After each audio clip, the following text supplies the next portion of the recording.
अस्सलाम वालेकुम बच्चों। आई होप कि आप सब बच्चे ठीक ठाक हैं बच्चों। आज हम लोग चैप्टर नंबर 14 के लास्ट लेक्चर पर हैं और आज हमारा लास्ट लेक्चर जो है वो न्यूमेरिकल प्रॉब्लम्स हैं इस चैप्टर नंबर 14 की, जिसको आज हम डिस्कस करेंगे। तो बच्चों हम शुरू करते हैं हमारा आज का लेक्चर। और आज के हमारे लेक्चर में प्रॉब्लम्स, न्यूमेरिकल प्रॉब्लम्स, इसके लिए बच्चों हम इस तरह करेंगे कि आप सब बच्चों के पास जो बुक्स हैं या हेल्पिंग नोट्स मौजूद हैं जिसके अंदर न्यूमेरिकल की स्टेटमेंट्स लिखी हुई हैं। तो मैं बच्चों न्यूमेरिकल की स्टेटमेंट को पढ़ूंगा, आपको एक्सप्लेन करूंगा और फिर उस न्यूमेरिकल प्रॉब्लम का सलूशन करूंगा। ठीक है बच्चों, अगर आप लोगों के पास नहीं है तो आप ये जो स्टेटमेंट्स हैं ये पीडीएफ फॉर्म में डाउनलोड भी कर सकते हैं और उसको अपने पास रख सकते हैं। ठीक है, तो इस लेक्चर को शुरू करने से पहले आप लोगों के पास जो न्यूमेरिकल स्टेटमेंट्स हैं वो आपकी टेक्स्ट बुक में, हेल्पिंग बुक्स में या पीडीएफ फॉर्म में डाउनलोड जो है वो मौजूद होनी चाहिए, ताकि मेरे साथ आप भी वो स्टेटमेंट जो है वो पढ़ सकें और आपको पता हो कि उस स्टेटमेंट में जो न्यूमेरिक वैल्यूज़ दी हुई हैं वो क्या हैं। ठीक है बच्चों, तो हम शुरू करते हैं आज का हमारा लेक्चर। और इस लेक्चर में हमारे पास लेक्चर नंबर 16 लास्ट लेक्चर है बच्चों आज चैप्टर 14 का। तो हम शुरू करते हैं इसको, और इसको शुरू करते हैं बच्चों हम आज के पहली न्यूमेरिकल प्रॉब्लम से। और बच्चों हमारे पास जो न्यूमेरिकल प्रॉब्लम है दैट इज़ 14.1। ठीक है बच्चों, पहले मैं इस न्यूमेरिकल प्रॉब्लम की स्टेटमेंट को पढ़ता हूँ और उसके बाद फिर इसमें जो गिवन डाटा है उसको लिखता हूँ और उसके बाद आपको एक्सप्लेन करता हूँ कि इसमें किस कॉन्सेप्ट के मुताबिक कौन सा फार्मूला हम अप्लाई करेंगे और इसको सॉल्व करेंगे। ठीक है बच्चों, तो बच्चों इसकी स्टेटमेंट जो है वो ये है कि find the value of the magnetic field that will cause a maximum force of 7 times 10 raised to the power minus 3 Newton on a 20 centimeter straight wire carrying a current of 10 ampere। तो बच्चों इसमें जो हमारे पास given data है इस problem में उसको लिखने के बाद फिर मैं आपसे बात करता हूँ कि इसमें हमने कौन सा फार्मूला यूज़ करना है। बच्चों इस न्यूमेरिकल प्रॉब्लम में हमने मैग्नेटिक फील्ड स्ट्रेंथ फाइंड करनी है। ठीक है, सबसे पहले मैं लिखता हूँ जो चीज़ उसने पूछी है वो उसने कहा है कि मैग्नेटिक फील्ड स्ट्रेंथ फाइंड करें, right. That magnetic field strength is always represented with B, right. तो हमने वो फाइंड करनी है और वो जो मैग्नेटिक फील्ड स्ट्रेंथ है वो हमने फाइंड करनी है एक गिवन मैग्नेटिक फील्ड की, और उसमें हमने 20 सेंटीमीटर एक वायर जो है वो प्लेस की है। तो length of wire, right, given length of wire is 20 centimetre, जिसको आप 20 times 10 raised to the power -2 metre भी लिख सकते हैं। ठीक है बच्चों, तो इस तरह से हम इसके जो भी ऐसे यूनिट्स हैं वो हम हमेशा किसी भी फिज़िकल क्वांटिटी में जो उसके ऐसे यूनिट्स होते हैं हमेशा हम उनको लेकर के कैलकुलेशंस करते हैं। तो लेंथ के जो यूनिट होते हैं वो मीटर होते हैं, तो ये चूँकि सेंटीमीटर था तो इसलिए हमने ये जो प्रीफिक्स था सी इसको हमने चेंज कर दिया उसकी वैल्यू में। Centi is always 10 raised to the power -2।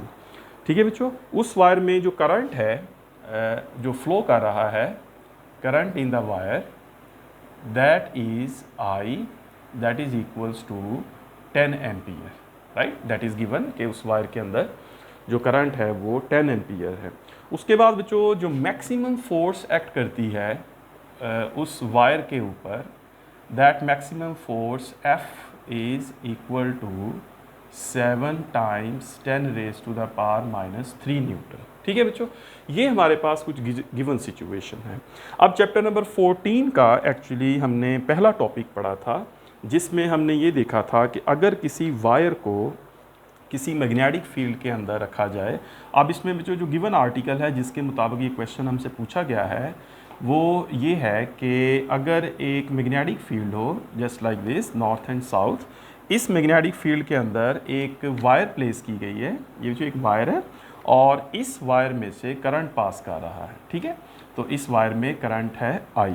तो जब इस मैग्नेटिक फील्ड के अंदर इस वायर को रखेंगे और let's say this is magnetic field, direction of magnetic field B, right, this is current flowing through the wire, और इस वायर की जो लेंथ है इस मैग्नेटिक फील्ड के अंदर वो बच्चों 20 सेंटीमीटर दी हुई है। करंट इसके अंदर 10 एम्पियर है। मैक्सिमम फोर्स इसमें लगेगी दैट इज़ दिस वन 7 मिली, मतलब 7 times 10 raised to the power -3 Newton है। तो बताएं कि ये जो मैग्नेटिक फील्ड यहाँ पर अप्लाई किया हुआ है इस मैग्नेटिक फील्ड की स्ट्रेंथ क्या है। ठीक है बच्चों, तो हमारे पास एक्चुअली जो इसमें फॉर्मूला है वो हम जानते हैं कि जो फोर्स होती है किसी भी वायर के ऊपर force acting on a wire placed in a uniform magnetic field. ये मैं आपको इस टॉपिक का रेफरेंस भी दे दूं। तो ये टॉपिक हमारा है force acting on a wire, right, current carrying wire, ठीक है ना। ये अंडरस्टूड है कि ये सिंपल वायर नहीं होगी बल्कि ये करंट कैरिंग वायर होगी। Force acting on a current carrying wire placed in a uniform magnetic field, right. तो अगर किसी यूनिफॉर्म मैग्नेटिक फील्ड में किसी वायर को रखा जाए, करंट कैरिंग वायर को, तो उसके ऊपर जो फोर्स लगेगी that force will be equals to IBL times sine theta, ठीक है बच्चों। अब यहाँ पर जो I है दैट इज़ करंट, B जो है that is magnetic field strength, L जो है that is length of wire, और थीटा जो है that is angle between conductor, the wire and the magnetic field. अब जो यहाँ पर उसने कहा कि फोर्स मैक्सिमम है, राइट। तो अब यहाँ पे देखें इस फार्मूले में सारी वैल्यूज़ गिवन है। I की वैल्यू 10 है, B की वैल्यू जो है वो हमने फाइंड करनी है, और L जो है that is length that is given, theta is apparently it is not given but it is given. वो मैं आपको बताता हूँ किस तरह से। यहाँ से जो अगर हम B को कैलकुलेट करना चाहें तो B जो है that will be equals to F/IL times sine theta, ठीक है बच्चों। तो यहाँ से हम B फाइंड कर सकते हैं। अब देखिए बच्चों कि यहाँ पर थीटा जो है अपेरेंटली हमें नहीं दिया गया, लेकिन उसने जो है ना वो इनडायरेक्टली थीटा हमें बता दिया है। उसने कहा कि इस वायर के ऊपर जो फोर्स लगेगी दैट विल बी मैक्सिमम। तो फोर्स जो है, मैग्नेटिक फोर्स जो इस वायर पे लगेगी वो उस वक्त मैक्सिमम होगी जब इस कंडक्टर को इस मैग्नेटिक फील्ड के साथ परपेंडिकुलर प्लेस किया जाएगा, ठीक है बच्चों। The force is maximum, the force is maximum when theta equals 90, ठीक है। मैग्नेटिक फील्ड और कंडक्टर के दरमियान एंगल 90 है। तो इसका मतलब बच्चों उसने जो हमें कहा है कि फोर्स मैक्सिमम है, तो इसी फार्मूला में अगर F को मैक्सिमम कर दिया जाए तो उसके बाद ये हमारे पास बन जाएगा IL टाइम्स साइन ऑफ 90। तो यहाँ थीटा की जगह हम क्या लगा देंगे 90, ठीक है बच्चों।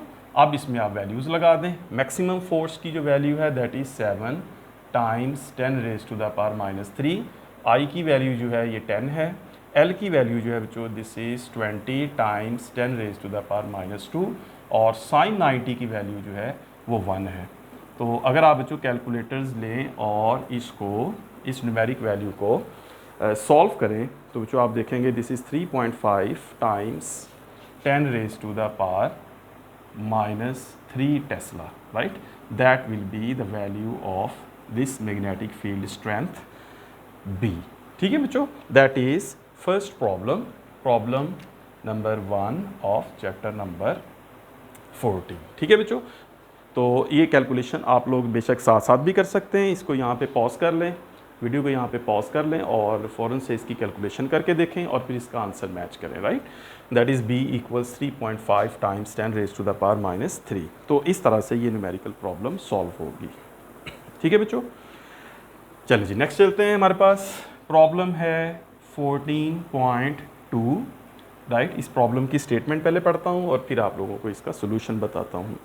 तो जो इसकी स्टेटमेंट ये है कि how fast must a proton move in a magnetic field of 2.5 times 10⁻³ tesla such that the magnetic force is equal to its weight.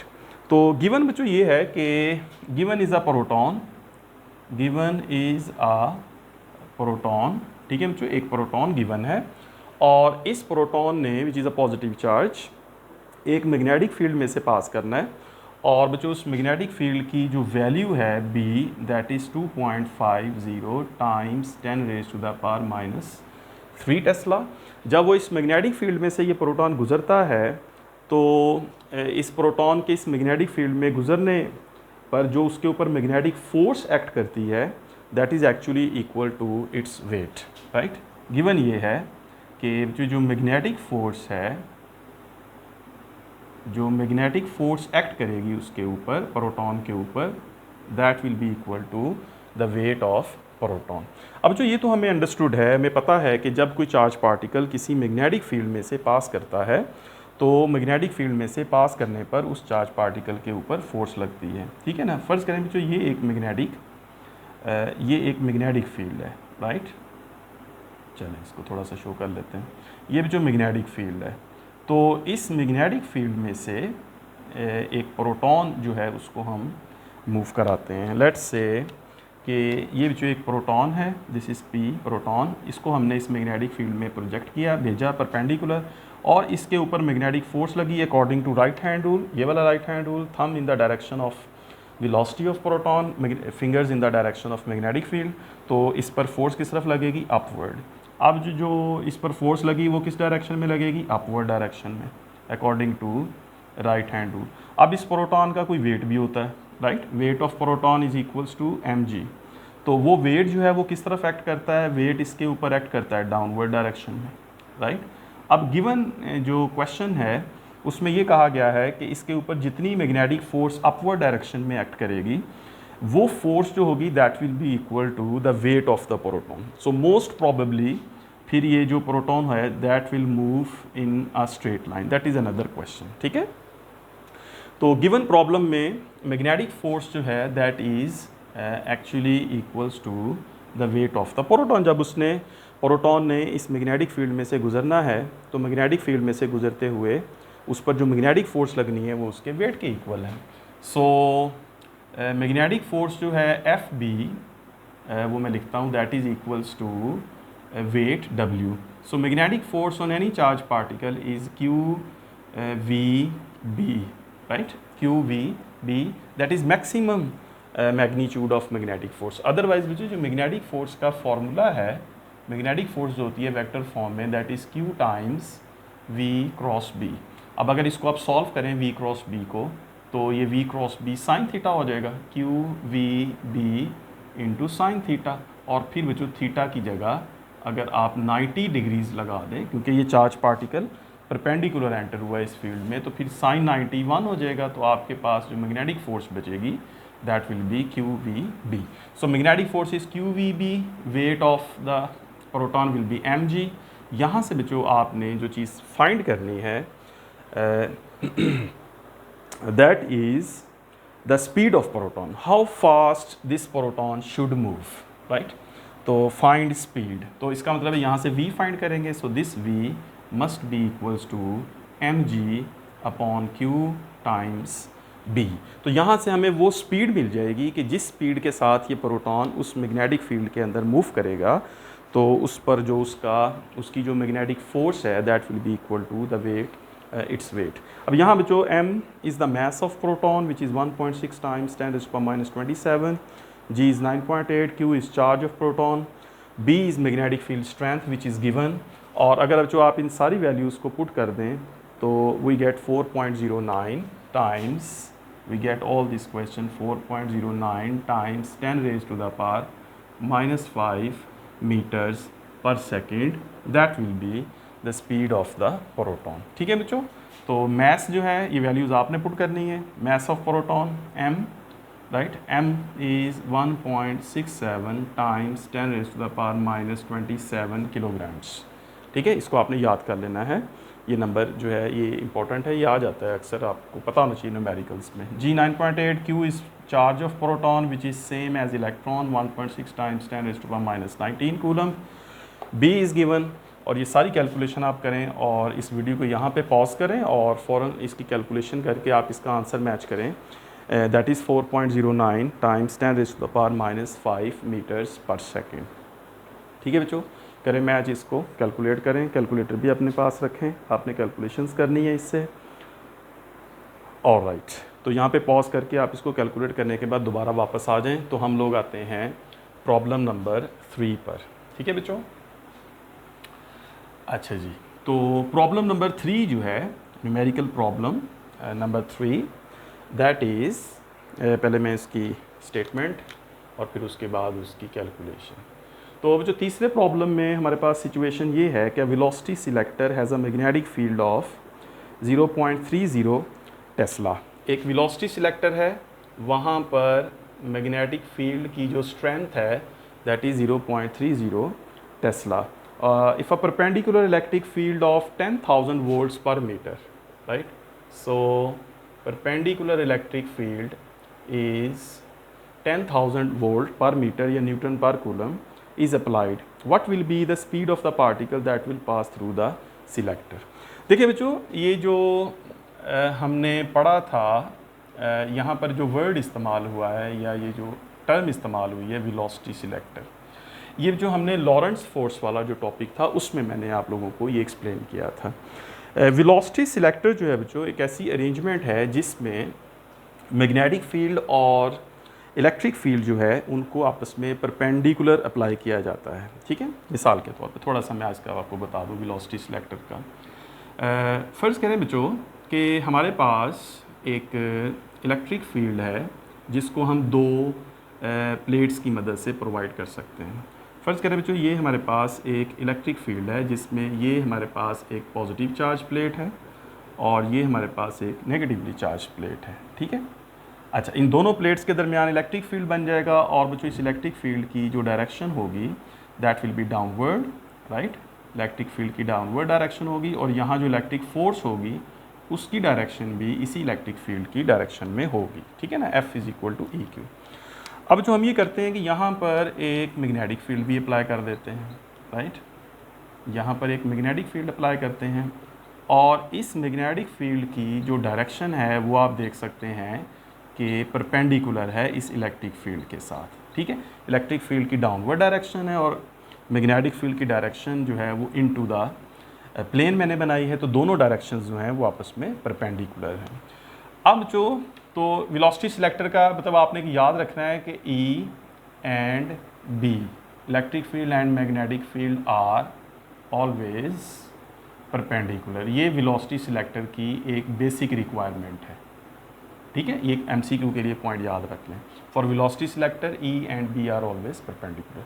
अब जो यहाँ पर अगर कोई पार्टिकल एंटर होता है, लेट्स से एक प्रोटॉन या पॉजिटिव चार्ज Q जो है इस फील्ड के अंदर एंटर होता है, तो यू कैन इमेजिन कि उसके ऊपर दो फोर्सेस लगेंगी। चूँकि बच्चों ये पॉजिटिव लिया मैंने, इसके ऊपर जो इलेक्ट्रिक फोर्स एक्ट करेगी that will be in the downward direction, right. At the same time चूँकि ये एक मैग्नेटिक फील्ड में भी एंटर हुआ है तो इसके ऊपर एक मैग्नेटिक फोर्स एक्ट करेगी जिसकी डायरेक्शन होगी according to right hand rule, extended right hand rule, that is the thumb is in the direction of velocity of the charge particle, fingers are in the direction of magnetic field, so the force, magnetic force acting on charge Q will be in upward direction। ठीक है ना, तो magnetic force जो है वो किस direction में जो एक्ट करेगी, the magnetic force will act in upward direction. ठीक है, FE इधर थी और FB जो है which is QVB that will be in upward direction. So there are two forces which are acting on this charge particle Q। अब इन दोनों forces का मैग्नीट्यूड अगर सेम है तो this charge particle Q will keep on moving in a straight path. ठीक है ना, तो ये एक डेफिनेट स्पीड होगी जिस पर जाकर इस तरह से होगा, एक ख़ास स्पीड होगी जिस पर ये चार्ज पार्टिकल Q मूव करेगा, जिस पर ये इलेक्ट्रिक फोर्स और मैग्नेटिक फोर्स एक दूसरे के इक्वल होंगी। तो वो जो स्पीड है वो हमने फाइंड करनी है कि इस चार्ज पार्टिकल Q की क्या है। तो डायरेक्ट अगर बच्चों आपने याद रखना है तो वो मैं लिखता हूँ, लेकिन उससे पहले जैसा कि अभी मैंने कहा कि magnitude of electric force is equal to magnitude of magnetic force. So electric force is EQ and magnetic force is QVB। यहाँ पे बच्चों आप देख सकते हैं Q कैंसिल हो जाएगा, तो E जो है now that is equals to V times B। यहाँ से बच्चों अगर V निकालें तो that is equals to E/B। तो बच्चों आपने डायरेक्ट से आज के बाद से ये याद रखना है कि किसी भी वेलोसिटी सिलेक्टर के अंदर जो वेलोसिटी होती है उसको कैलकुलेट करने के लिए हम डायरेक्टली ये फार्मूला यूज़ कर सकते हैं विच इज़ E/B। या यूँ कह लें कि वेलोसिटी सिलेक्टर जो है उसमें जो वेलोसिटी है that is actually the ratio of electric field strength to magnetic field strength, दोनों की रेशो है। अब जो देखें दोनों में E और B दोनों गिवन है, तो E जो है दैट इज़ 10,000 और B जो है that is E is 10,000, V 0.30 Tesla. तो अगर बच्चों आप इसको यहाँ पे पॉज करें और या फिर साथ साथ ही कैलकुलेटर पकड़ें और इसको फ़ौरन से आप लोग डिवाइड करें, इसको सॉल्व करें, तो आप देखेंगे 3.3 टाइम्स 10⁻⁴ मीटर्स पर सेकेंड इसका आंसर आ जाएगा। ठीक है बच्चों, तो वेलोसिटी सिलेक्टर क्या होता है और उस वेलोसिटी सिलेक्टर में वेलोसिटी जो है ये वो वेलोसिटी है जिस पर इलेक्ट्रिक फील्ड और मैग्नेटिक फील्ड जो है इस तरह से परपेंडिकुलर इस तरह से अरेंज होंगे कि इलेक्ट्रिक फोर्स और मैग्नेटिक फोर्स दोनों एक दूसरे के इक्वल एंड ऑपोजिट हो जाएगी। ठीक है, अब यहाँ पे बच्चों बड़ा केयरफुली एक आपने मेरी बात सुनी है जो आपने एमसीक्यू पॉइंट ऑफ व्यू से याद रखनी है। देखें, इसमें फ़र्क याद रखना है, एग्जामिनर बाज़ औक़ात आपको इस बात से कंफ्यूज कर देता है एमसीक्यू में। इलेक्ट्रिक और मैग्नेटिक फील्ड्स एक दूसरे के साथ परपेंडिकुलर हैं। ठीक है, क्या वर्ड यूज़ किया मैंने? इलेक्ट्रिक और मैग्नेटिक फील्ड्स। जो फील्ड्स हैं, राइट, फील्ड्स हैं, इलेक्ट्रिक फील्ड और मैग्नेटिक फील्ड, वो आपस में परपेंडिकुलर हैं। और जो फोर्सेस हैं, यानी इलेक्ट्रिक और मैग्नेटिक फोर्सेस जो हैं FE और FB, ये दोनों के इक्वल और ऑपोजिट हैं। ठीक है, फील्ड्स की बात करें अगर वो कहे इलेक्ट्रिक और मैग्नेटिक फील्ड्स, तो फिर वो दोनों आपस में परपेंडिकुलर हैं। ठीक है, इलेक्ट्रिक फील्ड डाउनवर्ड है और magnetic field into the plane है, तो फील्ड दोनों क्या है? परपेंडिकुलर। फोर्सेस जो हैं, इलेक्ट्रिक फोर्स डाउनवर्ड और मैग्नेटिक फोर्स अपवर्ड। फोर्सेस जो हैं that are equal in magnitude but opposite in direction. ये बच्चों एमसीक्यू का एक बड़ा अच्छा पॉइंट है जिसको आपने याद रखना है। ठीक है, समझ आ गई बच्चों बात की? ऑलराइट, चलें आगे चलते हैं प्रॉब्लम नंबर 4 पे। ओके जी, तो यहाँ पे मैं लिखता हूँ प्रॉब्लम 14.4, इसकी स्टेटमेंट और उसके बाद फिर इस प्रॉब्लम का सॉल्यूशन देखते हैं। ऑलराइट, इसकी स्टेटमेंट देखें बच्चों। अ कॉइल, राइट, अब ये क्वेश्चन आया है जो वो कॉइल वाला जिसमें एक मैग्नेटिक फील्ड के अंदर एक कॉइल जो है उसको रखा जाएगा। Let's say this is north and this is south, और यहाँ पे जो एक कॉइल जो है उसको प्लेस करना है, और इस कॉइल को प्लेस करके हमने, राइट, इस कॉइल में से करंट पास करवाएंगे। तो इस कॉइल में से जब करंट पास करेगा तो बच्चों इस कॉइल जो है वो रोटेट करेगी, और ये इसके रोटेशनल एक्सिस होंगे। इस तरह से ये कॉइल रोटेट होना शुरू हो जाएगी। अब इसमें कुछ डाटा, कुछ वैल्यूज़ गिवन होंगी और कुछ हमने एक फाइंड करनी होगी। तो बच्चों उसने कहा coil of 0.1 metre by 0.1 metre. तो ये कॉइल जो है ये 0.1 मीटर और 0.1 मीटर है। इसका मतलब है कि ये एक स्क्वायर कॉइल है। ठीक है, स्क्वायर कॉइल जो है that has same length and width. और फिर जब हम 0.1 को 0.1 से मल्टीप्लाई करेंगे तो actually that will become the area of the coil, right. Area of the coil A is 0.1 metre by 0.1 metre, और अगर आप इसको मल्टीप्लाई करें तो that will become 0.01 metre square. ठीक है बच्चों, उसने कहा ये कॉइल है ऑफ 200 टन्स, इसके ऊपर 200 टन्स जो है वो इसके बनाए गए हैं। तो आप देख सकते हैं नंबर ऑफ टन्स जो है that are equals to 200, right. Square coil है, नंबर ऑफ टन्स 200 है। Carrying a current of 1 milli ampere, इस कॉइल के अंदर जो करंट है जो फ्लो कर रहा है जो इसके अंदर I, that current I is given to be equals to 1 milli ampere. So that 1 milli ampere को अगर हम स्टैंडर्ड यूनिट्स बना लें तो that is 1 times 10 raise to the power -3 ampere. That is current flowing through this coil is placed in a uniform magnetic field of 0.1 tesla. ये जो magnetic field strength होगी B जो होगी that is equals to 0.1 Tesla, right. Calculate the maximum torque that acts on the coil. तो मालूम करें, find maximum torque acting on this coil. तो ये जो आपको याद आ गया, ये टॉपिक है हमारे पास torque acting on a current carrying coil. तो वी नो दैट ये सिंपल है। अब टॉर्क जो है that is equals to NI/AB times cosine alpha. अब ये टॉर्क मैक्सिमम तब होगा जब ये कॉइल जो है वो इस पोजीशन में हो जिसमें अल्फ़ा 0 है, राइट। इसमें आप देख सकते हैं कि इस पोजीशन में जब ये कॉइल लाई करती है तो उस पोजीशन में इसका जो मैग्नेटिक फील्ड के साथ एंगल होता है इस कॉइल के प्लेन का वो 0 होता है। ठीक है, तो ये कॉइल का जो प्लेन है वो मैग्नेटिक फील्ड के साथ जब 0 एंगल पे होता है तो उस वक्त इसका टॉर्क मैक्सिमम होता है जब ये कॉइल रोटेट करती है और परपेंडिकुलर हो जाती है तो उस वक्त टॉर्क ज़ीरो हो जाता है, राइट। ये हमने MCQs में, ये इस टॉपिक के डिस्कशन में भी पढ़ा था। तो बच्चों इसका मैक्सिमम टॉर्क कैलकुलेट करने के लिए आप इसके अंदर वैल्यूज़ लगा दें। So torque will be maximum when n is equal to 200, I is 1 times 10 raised to the power minus 3, area of the coil is 0.01 and the last one is B which is 0.1। तो इसको बेटे यहाँ पे आप लोग calculator लें और calculator लेके इसको तो जो है वो कैलकुलेट करें इस वैल्यू को। तो आपके पास इसको कैलकुलेट करके जो आंसर आएगा that must be 2 times 10 raised to the power minus 4 newton metre, ठीक है। cos 0 लगा देना आपने इसके साथ, टाइम्स cos ऑफ 0। तो यहाँ पे इसको मैं आंसर को ऊपर लिख देता हूँ।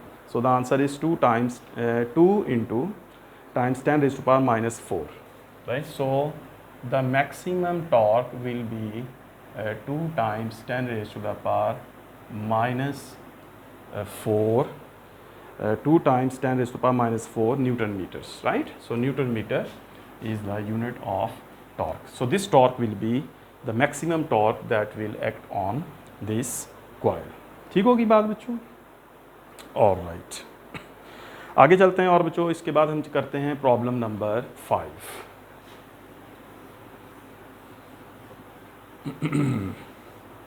चलिए जी हम लिखते हैं प्रॉब्लम 14.5। इस जो प्रॉब्लम 14.5 में हमसे ये कहा गया है कि power line 10 metre high carries a current of 200 ampere, ठीक है। एक पावर लाइन है जो कि 10 मीटर हाई है। लेट्स से जो पावर लाइन जो है जस्ट उसकी एक डायग्राम आपको समझने के लिए इस तरह से अगर हम let's say these are to stands और फिर ऐसे जो है जो इसके ऊपर एक पावर लाइन इस तरह जा रही है, this is a power line, right. और इस पावर लाइन में जो है ये 200 एम्पियर जो है ये करंट है। और इस पावर लाइन की जो हाइट है, अगर इसकी हाइट को देखा जाए ग्राउंड से, let's say this is ground level, right, this is ground, और ग्राउंड से जो इसकी जो हाइट है इस पावर लाइन की, that height h is actually equals to 10 metre, ठीक है। ये 10 मीटर हाइट पर ये है पावर लाइन। और बताएं कि फिर इस का जो मैग्नेटिक फील्ड स्ट्रेंथ है ग्राउंड पर उसकी स्ट्रेंथ क्या होगी, ठीक है। अब ये जो बड़ा बेसिक एम्पियर्स लॉ से है बेसिकली ये क्वेश्चन, ठीक है। एम्पियर लॉ में हमने ये देखा था कि अगर किसी वायर में से करंट पास करे तो उस वायर के अराउंड जो मैग्नेटिक फील्ड बनता है उस मैग्नेटिक फील्ड की जो स्ट्रेंथ है वो हम फाइंड कर सकते हैं एम्पियर्स लॉ की मदद से, ठीक है। अब जब इस वायर में आई करंट फ्लो करेगा which is 200 ampere, this is too much current, ठीक है, बहुत ज़्यादा करंट है 200 एम्पियर। तो मतलब ये है कि अगर आप इसको हाथ लगाएं, कोई इसको हाथ लगाए तो ये सीधा सीधा बारबेक्यू प्रोग्राम है, ठीक है, बारबेक्यू बन जाएगा जो भी इसको हाथ लगाएगा। तो I is equal to 200 ampere. तो 200 एम्पियर बच्चों अगर इसका जो है वो करंट है तो बहुत ज़्यादा करंट है, तो इसका मतलब है कि इसका जो मैग्नेटिक फील्ड है वो भी उतना स्ट्रॉन्ग होगा। तो उसने कहा है कि बताएं कि इसके मैग्नेटिक फील्ड की वो स्ट्रेंथ क्या है ग्राउंड पर ज़मीन पर जो है उसकी जो स्ट्रेंथ है वो क्या है। तो इसको जो आप लोग यूजिंग एम्पियर्स लॉ से कर सकते हैं। एम्पियर लॉ यही बताता है बेसिकली कि किसी वायर में जब करंट हो तो उसकी वजह से जो मैग्नेटिक फील्ड स्ट्रेंथ है उसकी वैल्यू जो है वो किस तरह से फाइंड कर सकते हैं। तो एम्पियर्स लॉ बच्चों क्या है, B equals mu nought I over 2 pi R, ठीक है बच्चों। इसमें अब जो म्यू नॉट है that is constant which is 4 pi times 10 raise to the power -7, ये आपने याद रखना है, ठीक है। So B is 4 pi times 10 raise to the power -7, I जो है दैट इज़ 200 और उसके बाद बच्चों 2 इंटू पाई, ठीक है, और R जो है that is actually distance from wire. तो इस वायर का इस पॉइंट ग्राउंड तक जो डिस्टेंस है that is actually equals to the height of the wire from the ground, ठीक है ना। R या H एक्चुअली डिस्टेंस है from wire to that point, wire से उस पॉइंट का डिस्टेंस है जिस पॉइंट पर आपने मैग्नेटिक फील्ड स्ट्रेंथ फाइंड करना होती है, that is H that is equals to 10 metre.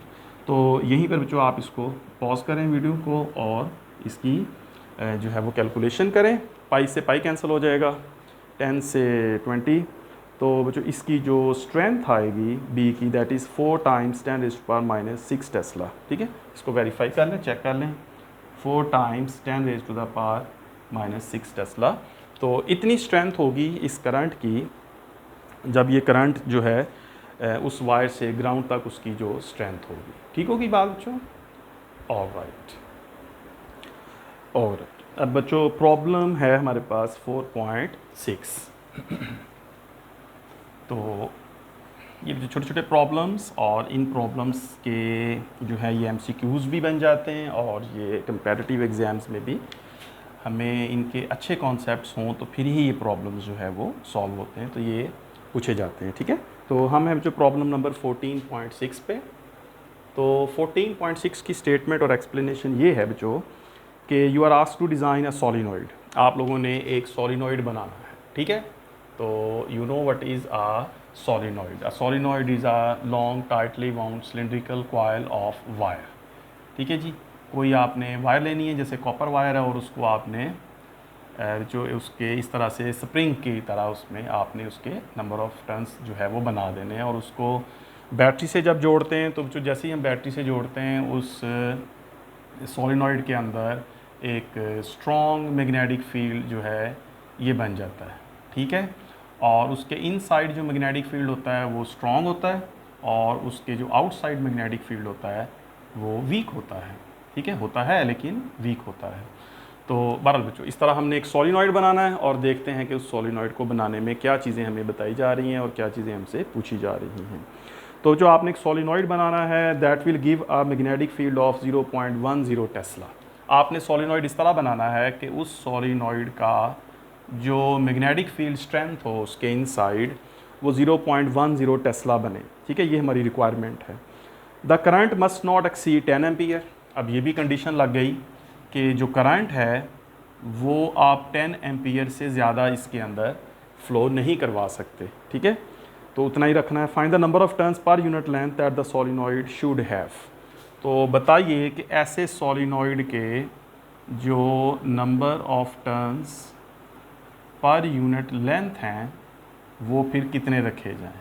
ठीक है बच्चों, that is small n, number of turns per unit length.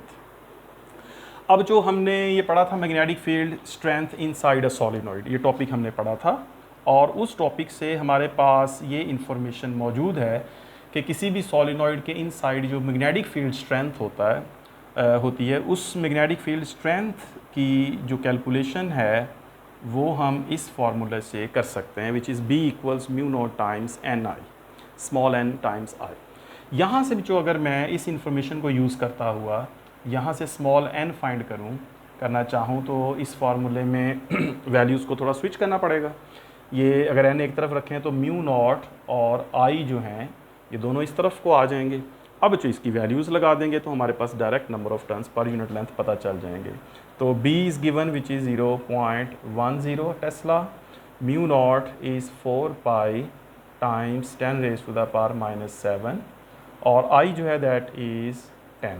और अगर जो आप इसको यहाँ पे कैलकुलेट करें और पकड़ें कैलकुलेटर और इसकी कैलकुलेशन करें तो बच्चों you will gate 796 times 10⁻³ turns per unit length. तो ये बच्चों हमारे पास जो है ये बनेगा स्मॉल n, नंबर आएगा, इतने टर्न्स होने चाहिए per unit length, right. 7.96 times 10⁻³ turns per metre, right, that is the turns per unit length. तो ये बेटे इसकी नंबर्स होने चाहिए तो फिर ये सोलिनॉइड इस तरह का हमारे पास बन जाएगा। ठीक है, तो ये एक सिंपल न्यूमेरिकल प्रॉब्लम थी, तो इस तरह से आप इसमें जो है वो number of turns per unit length find कर सकते हैं। नेक्स्ट चलते हैं बच्चों हमारे पास प्रॉब्लम नंबर 7 और ये प्रॉब्लम जो है नंबर 7 ये भी सोलिनॉइड से रिलेटेड ही है और इस प्रॉब्लम में देखते हैं हम कि क्या उसने दिया है और क्या इन्फॉर्मेशन है और क्या उसने हमसे पूछा है। तो इसमें जो उसने 7 में प्रॉब्लम में पूछ रहा है कि what current should pass through a solenoid. तो एक्चुअली अब वो करंट की इंफॉर्मेशन मांग रहा है कि किसी सॉलिनॉइड में से कितना करंट पास होना चाहिए, और बाकी इंफॉर्मेशन ये है कि what current should pass through a solenoid that is 0.5 metre long. उस सॉलिनॉइड की जो लेंथ आपने रखनी है, length of solenoid L, that is half metre, right, that is 0.5 metre which is half metre. और उसके ऊपर जो नंबर ऑफ टर्न्स आपने बनाने हैं हाफ मीटर के ऊपर, यानी हाफ मीटर लेंथ में जो नंबर ऑफ टर्न्स आपने बनाने हैं n, that is 10,000। So there will be 10,000 number of turns on that solenoid. और वो सोलिनॉइड जो है वो कॉपर वायर का बनाना है, ये भी इंफॉर्मेशन गिवन है इसमें, ठीक है जी।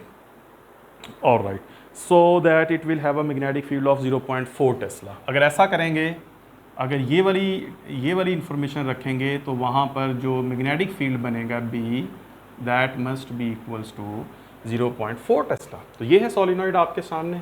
इस सोलिनॉइड की लेंथ आपने रखनी है हाफ मीटर, इसके ऊपर नंबर ऑफ टर्न्स बनाने हैं 10,000, मैग्नेटिक फील्ड स्ट्रेंथ उसमें इतनी बनेगी, बताएं कितना करंट जो है उसमें पास होना चाहिए। तो अगेन बच्चों मैं यहाँ लिखूँगा कि जो B है that is equals to mu naught times Ni। अब यहाँ से बच्चों ये जो स्मॉल n है that is actually capital N over L, right, that is number of turns per unit length. अगर small n number of turns per unit length direct पूछता है तो दैट मीन्स स्मॉल n। अगर वो number of turns दे देता है, length भी दे देता है, तो फिर number of turns per unit length हमें खुद फाइंड करना पड़ेंगे, और उसके लिए फिर हम n ओवर L लिखते हैं। अब जो यहाँ से L को इधर ले आएँ तो ये हो जाएगा BL equals mu naught times Ni। और यहाँ से बच्चों अगर हम I की वैल्यू को फाइंड करना चाहें तो that will be equals to BL over mu nought N। तो बेटे इसमें इंफॉर्मेशन पुट कर दें आप। B जो है that is 0.5 times L which is 0.5 over mu nought which is constant 4 pi times 10 raise to the power -7 and capital N is 10,000।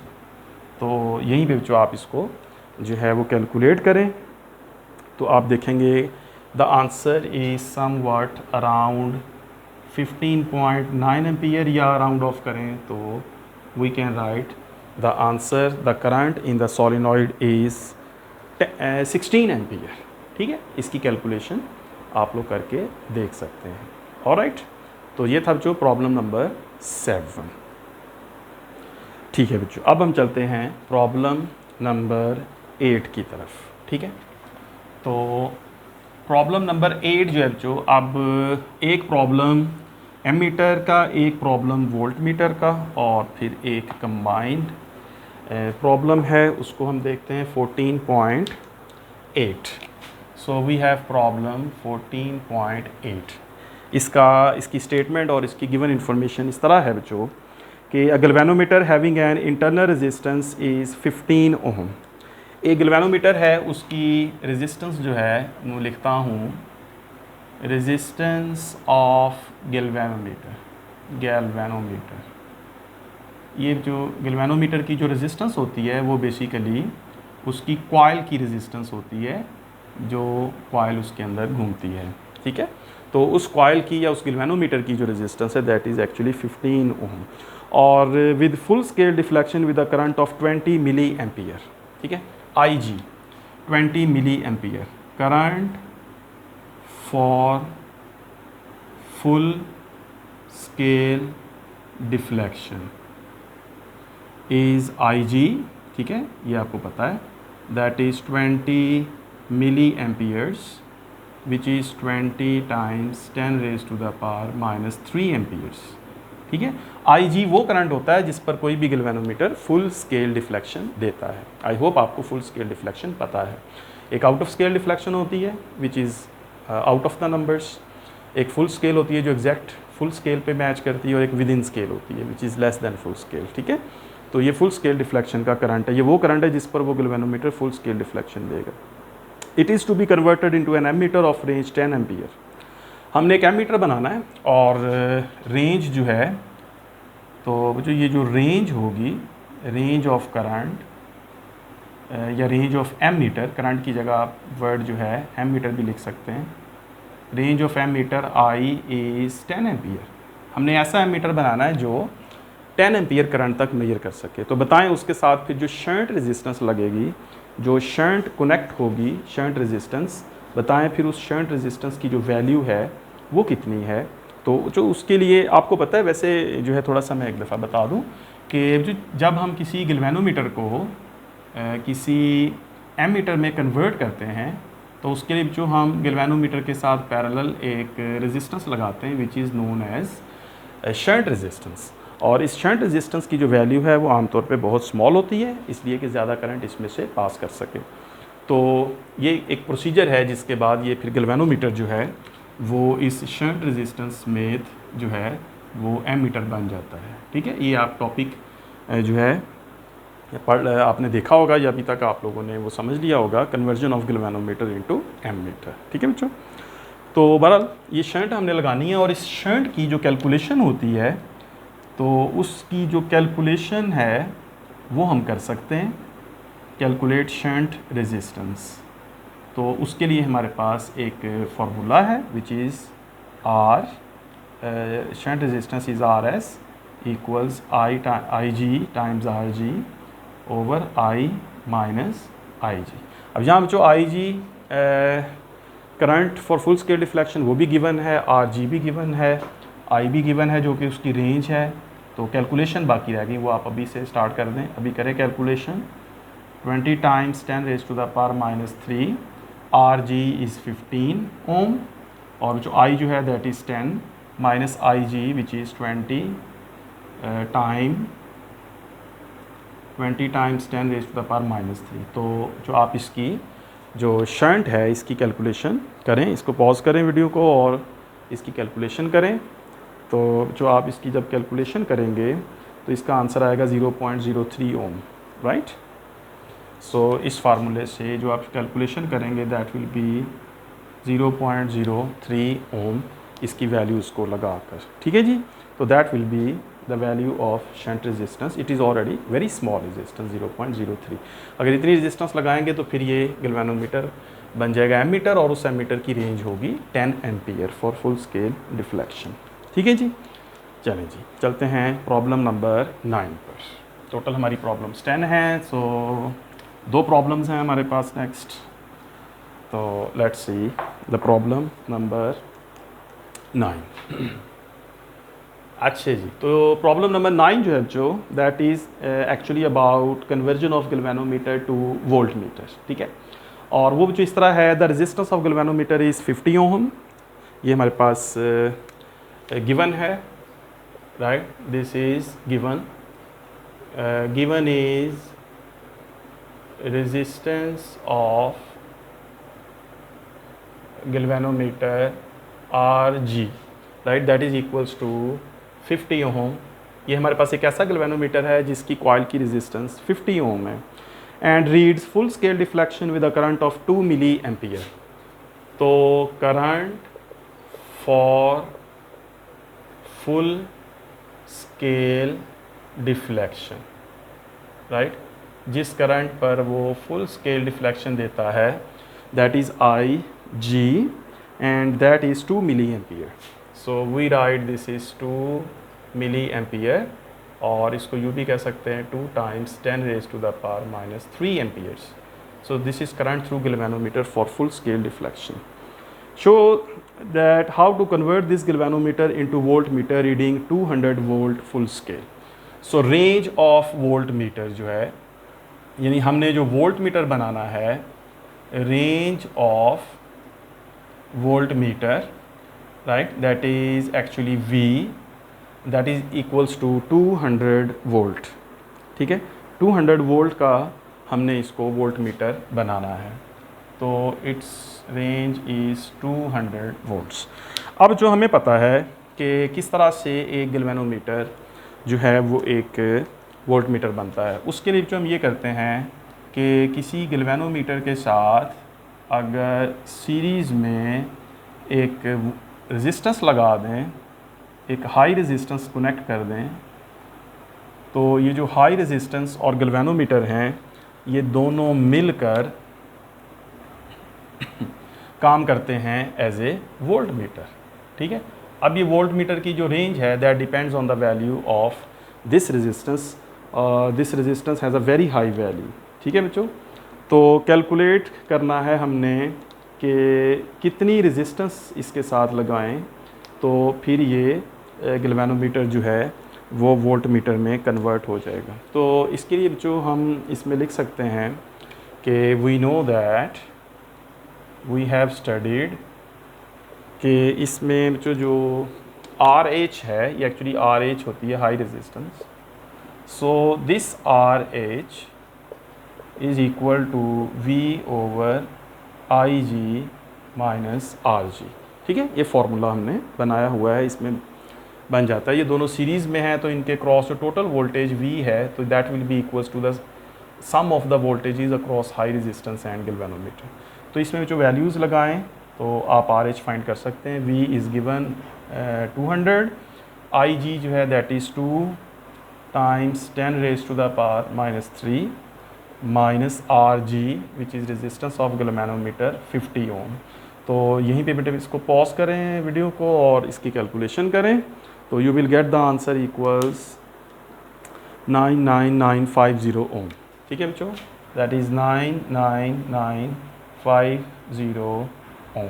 तो 99,950 ohm, that is the value of the high resistance that must be connected with the galvanometer to convert it into a voltmeter of range 200 volts. ठीक है बच्चों, so that was problem number 14.9. ठीक है जी, all right. So let's move to the last problem which is 14.10. So कुछ बच्चे ऐसे हैं जिनको प्रॉब्लम्स जो है वो वाकई उनके लिए प्रॉब्लम्स हैं। दे फील कि जी प्रॉब्लम्स जो है वो सॉल्व करने में हमें बहुत प्रॉब्लम है। सो बहरहाल दे नीड प्रैक्टिस, और फिर उस कॉन्सेप्ट होना चाहिए बच्चों जो टॉपिक जिस टॉपिक से रिलेटेड प्रॉब्लम होती है हमें उस टॉपिक का कॉन्सेप्ट या उसकी अंडरस्टैंडिंग अच्छी होनी चाहिए, तो उससे फिर हमें प्रॉब्लम को सॉल्व करने में आसानी रहती है। और याद रखें कि जो आप कंपेटिटिव एग्ज़ाम्स हैं ECAT या MCAT, उसके लिए बच्चों जब आप लोग प्रिपेयर करेंगे तो आप लोगों को टॉपिक की ही अच्छी अंडरस्टैंडिंग डेवलप करनी है। ठीक है ना, कितने ही MCQs हैं जो हर दफ़ा न्यू होते हैं, तो वो उन बच्चों के लिए ईजी होते हैं जिनकी टॉपिक की अंडरस्टैंडिंग अच्छी होती है। ठीक है ना, तो अगर किसी टॉपिक की अंडरस्टैंडिंग अच्छी है तो उससे रिलेटेड MCQ, शॉर्ट क्वेश्चन या किसी भी किस्म की न्यूमेरिक प्रॉब्लम जो है उसको सॉल्व करना ये मुश्किल नहीं बनता। तो कोशिश करें आप लोग हमेशा जो टॉपिक है उसकी अंडरस्टैंडिंग अच्छी डेवलप करें। ठीक है, तो उससे ये प्रॉब्लम आसान हो जाएगी। So we are up to the last problem. So this is 14.10। तो बच्चों इस प्रॉब्लम में हमारे पास कुछ इस तरह से सिचुएशन है कि एक ये फिर से एक गैल्वेनोमीटर टू एमीटर वाली प्रॉब्लम है, और इसमें बच्चों हमारे पास एक गैल्वेनोमीटर की जो रेजिस्टेंस है दैट इज़ 10 ओम गिवन जो है हमारे पास। फिर उस तरह से मैं साथ साथ इसका डाटा लिख लेता हूँ। Given is resistance of galvanometer. एक और गैल्वेनोमीटर है जी RG, उसकी जो रेजिस्टेंस है that given is that resistance is equals to 10 ohm, right. So resistance of galvanometer is RG and this resistance is 10 ohm. ठीक है, and reads full scale deflection with the current of 1 milliampere. तो इसका मतलब है कि current for full scale deflection, वो current जिस पर वो गैल्वेनोमीटर फुल स्केल डिफ्लेक्शन देता है IG that is 1 milliampere, that is actually 1 times 10 raise to the power minus 3 amperes. ठीक है, ये दोनों इन्फॉर्मेशन होना बहुत ज़रूरी है। What will be the values of R1, R2 and R3 to convert this galvanometer into a multi-range ammeter of 100, 10 and 1 ampere? तो multi range है बच्चों ये, तो मल्टी रेंज एमीटर है, और बच्चों मल्टी रेंज एमीटर है तो उसकी रेंजेस जो हैं वो डिफरेंट हैं। तो लेट्स से कि आपने उसने कहा आपने इसको 100 एम्पियर वाला बनाना है, फिर उसके बाद आपने इसको 10 एम्पियर वाला बनाना है, और उसके बाद बच्चों आपने इसको 1 एम्पियर वाला एमीटर बनाना है। ठीक है, इस तरह से हमारे पास प्रॉब्लम है। और ये जो हमारा लास्ट टॉपिक था, आपको भी मैं बताता हूँ, लास्ट टॉपिक था जो हमारा avometer, conversion of galvanometer into avometer. Avometer is an ammeter, voltmeter and ohmmeter built in together. उसमें फिर ये है कि हम हर मीटर जो है, अगर वो एज ए वोल्टमीटर काम करता है तो उस वोल्टमीटर की रेंज भी सिलेक्ट हो सकती है। अगर वो एवोमीटर एज ए एमीटर काम करता है तो उसमें एमीटर की जो रेंज है करंट की वो भी एडजस्ट हो सकती है, सेट हो सकती है। तो ये क्वेश्चन वहाँ से है कि एक मतलब आपने मल्टी रेंज एमीटर बनाना है, इसमें आपने फंक्शन स्विच जो है वो एमीटर है, एमीटर पे सिलेक्ट हो गया एवोमीटर। अब उस एमीटर में फिर डिफरेंट रेंजेस हैं, that is 1 ampere, 10 ampere, 100 ampere. तो बताएं हर एक के लिए कितनी कितनी रेजिस्टेंस कनेक्ट करना पड़ेगी, ठीक है। तो इसके लिए जो ये है कि अगर लेट से इसमें हम चूज़ कर लेते हैं पहले कि हमने इसको 100 एम्पियर वाला एमीटर बनाना है, तो उसके लिए हम ये लिखेंगे कि इसके लिए कितनी रेजिस्टेंस शंट कनेक्ट करना पड़ेगी। प्रोसीजर तो वही होता है कि पैरेलल कनेक्ट करते हैं। तो उसके लिए जो शंट रेजिस्टेंस होगी that will be I G R G over I minus I G. तो जो यहाँ पे आई जी की वैल्यू जो है that is 1 milli ampere, 1 times 10 raise to the power -3। R G की वैल्यू है 10, और उसके बाद आई जो है इसको 100 बनाना है, और आई जी दोबारा वैल्यू उसकी यहाँ से लगा दें 1 times 10 raise to the power -3। इसकी कैलकुलेशन करें तो you will get the value of shunt resistance.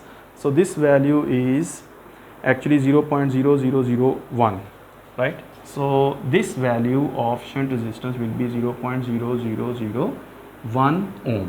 So इतनी रेजिस्टेंस अगर इसके साथ कनेक्ट करेंगे तो ये जो एमीटर है वो 100 एम्पियर रेंज वाला एमीटर बन जाएगा अगर इतनी शंट जो है गैल्वेनोमीटर के साथ पैरेलल हम कनेक्ट करेंगे तो इतनी रेंज वाला बनेगा, ठीक है।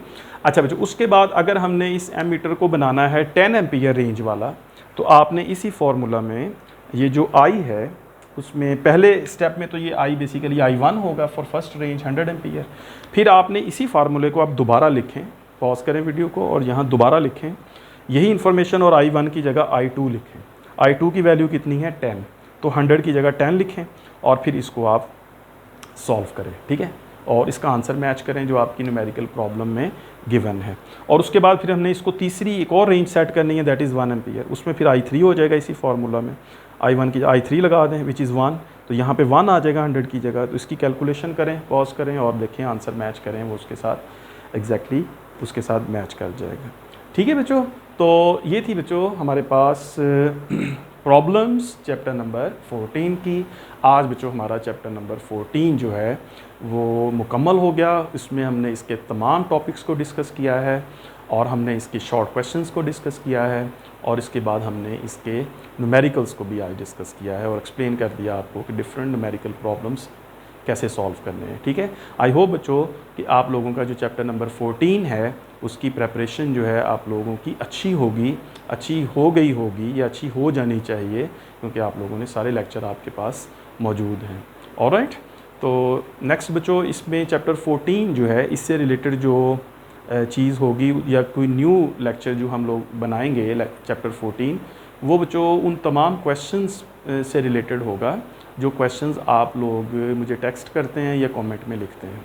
तो उन तमाम क्वेश्चंस को लेकर फिर एक लेक्चर जो है वो हम बनाएंगे और उसमें उन तमाम क्वेश्चंस को डिस्कस करेंगे, ठीक है। अभी कुछ दिन तक इसको मैं वेट करूँगा कि अभी कुछ और मैसेजेस या कुछ और क्वेश्चंस जो है वो मुझ तक आ जाए, तो फिर उन तमाम क्वेश्चंस को ले करके हम एक वीडियो बनाएंगे, एक लेक्चर रिकॉर्ड करेंगे जिसमें उन क्वेश्चंस को डिस्कस करेंगे, ठीक है। तो आप लोग फर्दर इसमें एक लेक्चर जो है चैप्टर नंबर 14 के लिए वो एक लेक्चर हम लोग बनाएंगे, अदरवाइज़ ये आपका चैप्टर नंबर 14 सारा कंप्लीट है, ठीक है। आप लोग भी विद इन 1 और 2 days as soon as possible chapter number 14 के लेक्चर्स जो है उसको कंप्लीट सुन लें, कंप्लीट देख लें, और उसमें से जितने भी क्वेश्चंस हैं आपके रेज़ होते हैं आपके माइंड में, उनको लिख लें और मुझे मेरे तक पहुंचा दें, कमेंट्स के ज़रिए या टेक्स्ट कर दें, तो उसको भी उन क्वेश्चंस को भी फिर उस वीडियो लेक्चर में हम लोग इंक्लूड करेंगे, ठीक है। और बच्चों इसके बाद अब हम लोग स्टार्ट करेंगे लेक्चर चैप्टर नंबर 15, तो उसको नेक्स्ट टाइम जो है उसको हम लेके चलते हैं, ठीक है बच्चों। तो आप लोग अपना ख्याल रखें और कोशिश करें अच्छा सा अच्छा पढ़ते रहें टाइम जो है वो बड़ी तेज़ी के साथ पास हो रहा है और आपकी जो एग्ज़ामिनेशन है उस तक हमने आपके तमाम सिलेबस को कंप्लीट करना है, रिवाइज़ करना है और हमने डिफरेंट पास्ट पेपर्स को डिस्कस करना है। एमसीक्यूज़ को, बहुत सारे एमसीक्यूज़ को हमने डिस्कस करना है, बहुत सारे डिफरेंट नए क्वेश्चन के स्टाइल को डिस्कस करना है। तो साथ साथ आप लोग इसको तमाम लेक्चर्स को साथ साथ आप लोग अटेंड करें और इसके नोट्स आप लोग बनाते जाएं। ठीक है बच्चों, अपना ख्याल रखें और अच्छा सा पढ़ते रहें। टेक केयर, अल्लाह हाफिज़।